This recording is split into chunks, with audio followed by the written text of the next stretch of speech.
Yo, what it do, It's your boy Mike Brockers, a.k.a. Brock, and this is the Broadcast. We at Rodeo Houston 2024, man, and we got a big deal for you. We got some special guests for you. I got my guy, co-host with the most, Mr. Petty Pat. Talk to Hey, you. what's up, guys? It's your boy Petty Pat, and we are here at the world's largest, richest regular season rodeo, Rodeo Houston. Houston, we do it big in Texas now. Today we got some special guests. We actually have two guests today. We have Miss Hali Williams and Mr. Speed Williams, an eight-time world champion in team roper, and we also have his daughter right now who's doing her own thing. Your defending champion, Hali Williams, Comanche, Texas. We're the defending champions. She wants to move on to the semifinals. Man, we appreciate y'all having us to, you guys' function. This is a rodeo. This is new to us, so we appreciate you guys having us. Thank you guys for inviting us. Yeah. Glad to be here. Yes, sir. We talked earlier about you being a football fan and things like that. Could you give me a little bit about your upbringing? How did your dad, influence you to do what he did?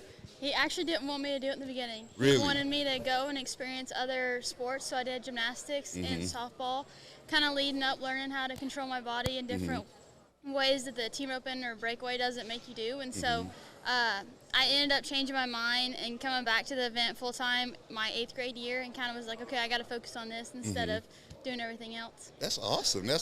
How did you say you didn't want her to do it? What was your mindset when she finally made it up? Like, no, Dad, I'm doing it. Well, the actual deal is I didn't want her to burn out. Okay, I do okay. lessons. I teach people how to rope and ride. And a lot of kids burn out in any sport they're in. If that's all they do. Yep. And when mine was little, I've seen a lot of parents put their kids on horses when they weren't able to control the horse. So I told her, I said, I want you to do other events in life, because she was with me every day outside. Right. Like, she'd be on her pony, I had her horse, she'd be out there riding. When I was helping people rope, she'd be out on her little horse doing deals. And I actually hired a family that had 2 daughters that rope and ride all the time when she was 5 years old to come. Her job was babysit Gabe, and the other girls rope and rode in the arena with me all the time. That's awesome. But the mentality of it is I wanted her to be big enough, strong enough to control her horse when she decided to do it. And most kids, 12, 13 years old, they're big enough to do a lot of things. She roped all the time, but it wasn't the only thing she did. So tell me this, what would be if it wasn't for this and you didn't want to do this, what would be your second sport? I'm not sure what my second sport. I wanted to be a nurse, and I got a calling to do this instead. And I couldn't find the peace with going to nursing school, and so I was just like, it's up to you. And he finally gave me a clear sign of what he wanted me to do, and so I'm here. That's awesome. Okay, Pop, so what about you, Miss Speed? What got you into this sport? My father was a cowboy. He was a jack of all trades, horse trader, animal trainer. He did everything. From the time I come home from school, there'd be 3 or 4 horses saddled, and I was a healer to begin with. I made the national finals when I was 20 years old as a healer, and I come home and told my dad, hey, there's more improvement on the head and end than there was the healing. And it took me 3 years convincing. And he was a 1964 world champion saddle bronc rider, and I won my first world title, and I come home and give him my buckle and put it on his belt, actually, while he was sleeping. I took his belt buckle off, put it on, and I wore his, and I give him mine. I told him I'd win another one. I didn't know it'd be as many as I did, but it was kind of, till the day he passed away, he never admitted I made the right decision, because he believed I should have been a healer at heart. He had so many hours invested in me being a healer. He just didn't understand changing sides. Man, that's crazy. That's crazy. I mean, to think about it, like we kind of joked earlier before the show, like you're like the Tom Brady of this whole event. I mean, are we right or wrong on that? Well, that's what the records say. Come on, there's man. a lot of things Hey, now. numbers don't you got lie. the paperwork to prove Numbers it. don't lie. I had a partner that we won all 8 world titles together, but she was born on the night that I won my 7th world title. That's crazy. So, Crazy. and so my priorities in life changed a little bit because a lot of my peers were on the road, and I was young. When I was young, some of the older ones said, I've been out here all on the road, and I didn't get to raise my kids. I wasn't there. Right. So I retired shortly after my 2nd child was born, and I wanted to raise my own kids. And that's how I started teaching other people, other kids, other people. But I do a lot of businessmen, learning to ride and control their horse a lot. And, I'm going to challenge you now. Next time we're here, I want to get you to come out there and get on my horse. That steel horse that don't move, the dummy move. We get the whole thing, get the feel for it. So I'm a beginner now. You think you can? I do a lot with people that's never swung a rope, never rode a horse, so I'll be right up that avenue. All right, I'm going to take you up on that, Mr. Speed. So tell me this, we talk about, the ups and downs of seasons. I've had them in football, been on good teams and bad teams. How do you handle that adversity of up and down, season? I probably can say I've experienced my first set of down. I had a great winter rodeo last year. I was winning the world by, I think, 50,000 when the winter rodeos ended. And I got to the summer run, and I can't get a check for 6 weeks. Wow. And I essentially lost my world title in those 6 weeks. And so dealing with that, you kind of have to just come back and regroup and go out there with a new mindset. And I think you got to remember your reason here is to have fun, and you're obviously doing it for some reason, but if you lose the fun in it, why are you doing it still? Right. And so I have to remind myself that I've been blessed with really good horses and great support system, so I'm just here having fun and enjoying it while I can. Yes, ma'am. Talk briefly about your horse. We talked to our last guest about the connection of him and his horse, or what. It's not just you in this event. You have a horse as well. Like, how does it work with you and your connection between your horses? It's really cool. My horse, Red Light, we bought as a 5-year-old and actually had to have surgery on him right after we bought him. Like, I paid the guy, and he went into surgery that day. That's great. And he was shortly back, but he actually is a head horse, so my dad has been heading on him lately, and I've been breakawaying on him. He's just he's a freak of nature. He's really good at what he does. A little high-strung on certain matters, so we have to make sure he stays, calm and focused on his job. But he's really cool. I have an awesome horse here, too. We've got 2 young ones that me and him kind of train together, and so it's really cool having arsenals, a different gun in each pocket and be able to pull it out when you need it. How do you grow that connection? Do you help train them? Do you help raise them? Like, does that build a connection? Look at his face. Oh, look at Look at his face. I think definitely they have to know that there's a job here that they have to do. As long as they're doing their job, they can have pretty much whatever they want in a lot of aspects. But my good one is definitely what you'd call a high strong. He's too smart for his own good, and so you kind of have to make sure he's always busy. So like he's been heading on him in Florida the last 2 weeks. I'm coming off an injury, so he's been with him, and so I've been riding everything else because I'm like, the more you mess with him and he knows you're hurt, he'll know he'll get away with it. So he's been with Dad and kind of got brought back down to earth, and so that's what he's been doing. Dad, my question for you is, you've been in this a long time, right? You've been in the rodeo. Now you're watching, right? How have you seen things progress from when you first got into it until current day? Well, the biggest thing is for my daughter. When she was 13, she asked me, could she make a living roping?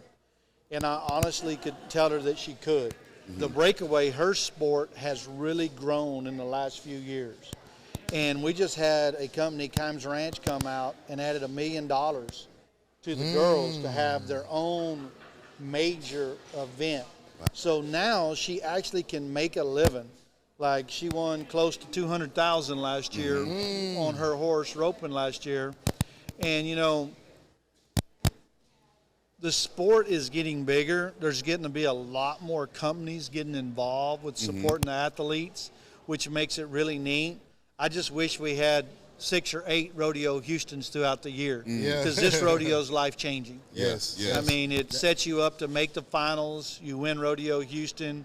You don't have to win a whole lot more to make the National Finals Rodeo. But they really treat you good here. I haven't competed in quite a few years, but You might see it soon. oh, don't even go there. I got a 17-year-old son that ropes very well. Okay. And my wife's pretty much give me the ultimatum. If I don't find him a partner, I got to come out of retirement to rope with him. I've got to come out of retirement. So we might be seeing him shortly here. Again. That's a sneak peek for you guys out there. Come on, Tom Brady coming out of retirement, y'all. I still got ace in the hole. I got to find him somebody to rodeo with. Yes, sir. Yes, sir. So I want to ask you this real quick. So you talked briefly about it. How does a win, how does it shape your future? Dad talked a little bit about it. Can you talk to us about it? Like, how does it shape your future in your opinion? I definitely say it changed my outlook on, the rodeo, the summer. You don't have to go as hard. You can kind of turn out of rodeos if you can't make it, or you're not having to do all-night rodeos, Right. driving. So it definitely makes it a little easier. And then come October 1st, start it all over, and hopefully I can say I do it again good this year. That's awesome. Hey, tell, like when it comes to training, being an athlete, things like that. You talked about driving all night. Like, how does that? Like, do you have to eat right? Do you have to train? Like, how does that work? Being a top, professional in your event. I definitely could say you probably should eat a little better than what I do. I seen Dad look. I seen Dad peek over here. Very finicky. But what she doesn't understand, when I won my 8 world titles, the first 5 of them, my wife is a professional driver and helper. Okay. And That's she support. goes with my daughter, which Okay. I did not know was going to happen the first year that they took off going. Right. But she doesn't have to do many all-night drives. Mama, By myself. Mama's a warrior behind that job. Shout out, Mom. you know? Shout out, to Shout Mom. out, Mom. Shout out to Ms. Mom. You don't realize how many moms really take the blunt in this rodeo world. And, there's a lot of dads out there too and husbands, but, for the athletes to be able to do a good job, it's strictly hard to drive all night and compete at a high level. Right. So you can say like your support system is a big reason to your success, and that's a question to both of y'all. Is that you can say that like your Most support? definitely. Oh, most definitely. I mean, So my last question would be, you talked briefly about your training, and I want to know about school. You said 13 years old. You're still in school a little bit. How does school and being in rodeos? How does that work? Do you have to make grades? How does that work? I was homeschooled. So Homeschooled, okay, I was okay, homeschooled, okay. yeah. A lot of rodeo athletes are homeschooled just Homeschooled, because okay. our schedules are so hectic. Right. Junior high rodeos, jackpots, everything is typically before a lot of kids get out of school. And so you kind of have the flexibility of being able to do it that morning or that night or depending on what you're doing that day, or you can go ahead and double up and do 2 days of one. Is homeschooling? Is that pretty dope? Being in the rodeos and It is. I think for a lot of kids, my mom is very tough on her schooling, and she wanted like accredited high school. And so I had one that was like I had college professors as my teachers, and so definitely can say I had a couple sleepless nights doing studying so I can pass. Hey man, shout out to Mama Williams, man. Mama Williams, y'all, you holding this support, you holding this team down, and they appreciate you. So this is just part of the segment. I don't know. Do we have gifts for them? I actually do. You are a size small, probably, and you are medium. Yes, I can get you guys the shirts. I don't actually have an extra large and a small with me, but we can get into contact with you guys as people, and I'll make sure you guys get a full care package. Shirts, hats, hoodies, socks, everything Brock brand. We appreciate it because we just appreciate you taking the time, giving us a little insight into your world. This is the broadcast, so we're trying to put out more than just football and basketball material. So we appreciate you taking the time. Thanks for having us. Yes, I appreciate I'm it. going to hold you to it now. Now, come on, Steve. Now, I got to get on. Hey, listen, because now we're starting vlogs and stuff. That'll be perfect That'll for be us to come out perfect. and So, vlog, I man. got to hold you to it. Some great content. Hopefully make it back to the semifinals. You might get called sooner than later. Oh, man. So, hey, man, I appreciate y'all taking the time. And, for those who've been rocking with us from the beginning, y'all know the motto. Don't get ready, stay ready. Peace.